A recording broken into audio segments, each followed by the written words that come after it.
میں نے سنا ہے جو چھوٹے بچے بچپن میں انتقال کر جاتے ہیں شیطان ان کو ڈراتا ہے اور ان کی روح کو پریشان کرتا ہے۔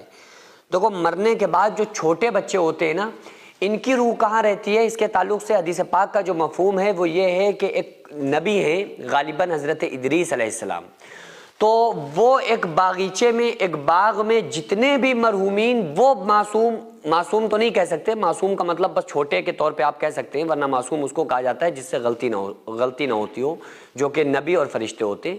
تو میں نے جو معصوم کہا ہے وہ اس لیے چونکہ چھوٹے بچے ہونے کی وجہ سے، تو جو چھوٹے بچے ہوتے ہیں ان کی روح اس باغیچے میں رہتی ہے اور وہ بڑے خوش ہوتے ہیں، اور وہ اپنے گھر والوں کو بھی یاد نہیں کرتے ہیں سوائے اتنا کہ وہ یہ سوچتے ہیں کہ ہمارے گھر والوں سے ہماری ملاقات ہوگی، اور انہیں پتہ ہوتا ہے کہ ایک دن آئے گا قیامت کا جس دن ہم اپنے گھر والوں سے ملاقات کریں گے۔ اور ماں باپ کے لیے خوشخبری یہ ہے کہ جو بچے دنیا میں بچپن میں انتقال کر جاتے ہیں، آقا علیہ السلام نے ارشاد فرمایا کہ اگر والدین بچے کے انتقال پہ صبر کر لیں اور نوحہ نہ کریں اور ماتم نہ کریں، گریبان چاک نہ کریں، ایسے کفریہ الفاظ نہ زبان سے نکالیں جو اللہ کو برے لگتے ہیں، تو اللہ تبارک و تعالیٰ قیامت کے دن ان بچوں کو والدین کا سفارشی بنا کے قیامت کے دن پیش کرے گا۔ یعنی وہ بچے قیامت کے دن اپنے والدین کی سفارش کریں گے اور اللہ کی بارگاہ میں دعا کریں گے کہ اے اللہ، یہ ہمارے والدین ہیں، تو نے بچپن میں ہی ہمیں اپنے پاس بلا لیا تھا، ہمارے والدین نے ہمارے مرنے پر صبر کیا تھا، لہٰذا تو ہمارے والدین کی بخشش فرما۔ تو اللہ تبارک و تعالیٰ اس بچے کی سفارش کو قبول کرے گا اور اس بچے کے والدین کو جنت میں داخلہ عطا کرے گا۔ تو یہ بہت بڑی سعادت مندی کی بات ہے ان والدین کے لیے جن کے بچے دنیا میں انتقال کر گئے۔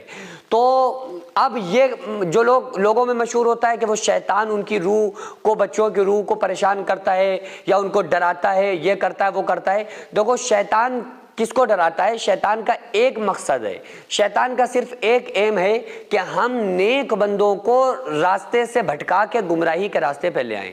جب اللہ تعالیٰ نے شیطان کو جنت سے نکالا اور کہا کہ جا تو دنیا کے اندر ذلیل و خوار ہو کے یہاں سے دفع ہو جا، نکل جا، تو اس نے کیا کہا تھا کہ اے اللہ ہمیں قیامت تک کی مہلت دے دے۔ تو اللہ نے فرمایا جاؤ، زندہ رہو گے۔ تو اس نے کہا اللہ اب ہمارا کام بن گیا، اب ہم تیرے راستے سے روکیں گے۔ تو اللہ نے کیا فرمایا وَأَنِ اعْبُدُونِي هَذَا صِرَاطٌ مُسْتَقِيمٌ، اے میرے بندے یہ کہ میری ہی عبادت کرنا، یہی سیدھا راستہ ہے۔ آقا علیہ السلام نے ایک سیدھی لکیر، سیدھا خط کھینچا، فرمایا یہ اللہ کا راستہ ہے، دائیں بائیں اور لکیریں کھینچی، فرمایا یہ بھی راستے ہیں لیکن ان پر ہر ایک پر شیطان بیٹھا جو اپنی طرف بلاتا ہے۔ تو جب ابلیس نے کہا نا شیطان نے کہ اللہ ہم تیرے راستے سے روکیں گے، تو اللہ نے فرمایا کہ ابلیس مردود نکل جا، جو میرے مخلص بندے ہیں وہ تیرے بہکاوے میں نہیں آئیں گے۔ تو شیطان کا مرنے کے بعد بندے سے تعلق ہی ختم ہو جاتا ہے۔ وہ تو اگر نیک ہوتا ہے اپنے ایمان کو بچا کے لے گیا تو بھی اس کا بس نہیں چلے گا، اور گناہگار ہوتا ہے تو اب بھی اس کا بس نہیں۔ تو شیطان کا جو بہکانے کا تعلق ہے وہ انسانوں کے ساتھ ہے، زندوں کے ساتھ۔ مرنے کے بعد شیطان کا کوئی رول نہیں، اس کے اندر پھر اتنی اوقات نہیں ہے، اس کے اندر اتنا پاور نہیں کہ مرنے کے بعد لوگوں کو وہ کچھ کر سکے۔ وہ تو بچوں کی روحیں آرام سے ہوتی ہیں، گناہگار بڑے لوگوں کی روحیں گناہگاروں کی سجین میں، نیکوں کی علیین میں رہا کرتی ہیں۔ بہرحال جو بچے دنیا سے انتقال کر چکے ہیں ان کے والدین کو بس چاہیے دو کام کریں۔ پہلا کام صبر کریں، بچوں کے وصال پر، بچوں کے انتقال پر کوئی ایسے الفاظ زبان سے نہ نکالیں جو اللہ تعالیٰ ناراض ہو، تاکہ اس کا بدلہ قیامت کے دن، اس کا اجر اللہ تعالیٰ میں عطا کرے کہ بچوں کو سفارشی بنا دے۔ دوسرا کام، اپنے بچوں کے لیے اگر آپ محبت میں کچھ کرنا چاہتے ہیں تو آپ ایصال ثواب کر سکتے ہیں، بچوں کو ایصال ثواب کر سکتے ہیں تاکہ ان کے اور درجات بلند ہوں۔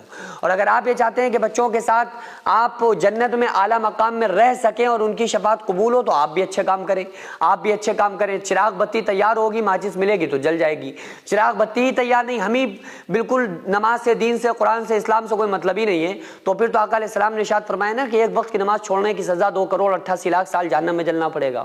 جس نے کسی کے 5 پیسے ناجائز مار لیے اس کی 700 مقبول نمازیں چلی جائیں گی۔ تو کہیں نہ کہیں جو اجر و انعامات ہیں تو ہمارے گناہوں کی سزائیں بھی پھر بڑی خطرناک ہیں۔ مدرسے کی چھت جو آپ کو نظر آ رہی ہے یہ لیڈیز مدرسے کی تیسری منزل کی چھت ہے۔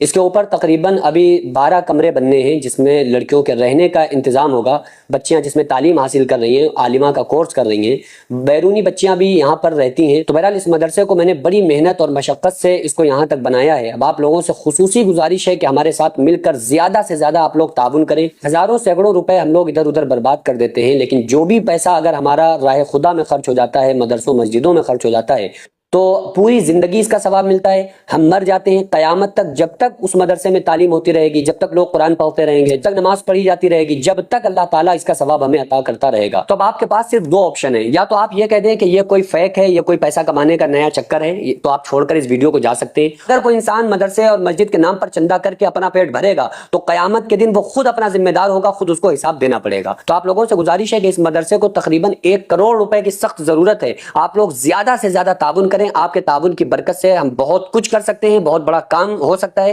آپ لوگ اگنور نہ کریں بلکہ زیادہ سے زیادہ تعاون کریں۔ السلام